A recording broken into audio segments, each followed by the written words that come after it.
સુરતમાં મેટ્રોની કામગીરીને લઈને 2 કિલોમીટર જેટલો ટ્રાફિક સર્જાયો હતો, જેને લઈને વાહન ચાલકો ત્રાહિમામ પુકારી ઉઠ્યા હતા.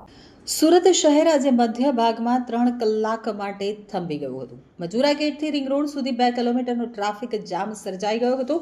મેટ્રોની કામગીરીના પગલે રોજબરોજ ટ્રાફિક જામ સર્જાય છે. જો કે આજે મેટ્રો ટ્રાફિક જામ સર્જાઈ ગયો હતો. મળતી માહિતી અનુસાર આ ટ્રાફિક જામમાં 2 કિલોમીટરના વિસ્તારમાં એક પણ ટ્રાફિક પોલીસનું જવાન જોવા મળ્યો ન હતો. ટ્રાફિકના પગલે વાહન ચાલકોએ ફસાવાનો વારો આવ્યો હતો. તો સુરત શહેરમાં મેટ્રો પ્રોજેક્ટની કામગીરીના કારણે ઠેર ઠેર ખોદકામ કરવામાં આવ્યું છે. કામગીરીના પગલે ટ્રાફિક જામના દ્રશ્યો પણ સતત જોવા મળે છે. રિંગ રોડ અને મજૂરા વિસ્તારમાં મેટ્રોની કામગીરી શરૂ કરવામાં આવ્યા બાદ સતત નાના ટ્રાફિક જામ સર્જાતા હતો. જો કે આજે મજૂરા ગેટથી રિંગ રોડ સુધી 2 કિલોમીટરનો ટ્રાફિક જામ સર્જાયો હતો. તો રિંગ રોડ ખાતે મેટ્રોના પિલ્લરને ઊભો કરવા માટેની કામગીરી દરમિયાન આ ટ્રાફિક જામ થઈ ગયો હતો.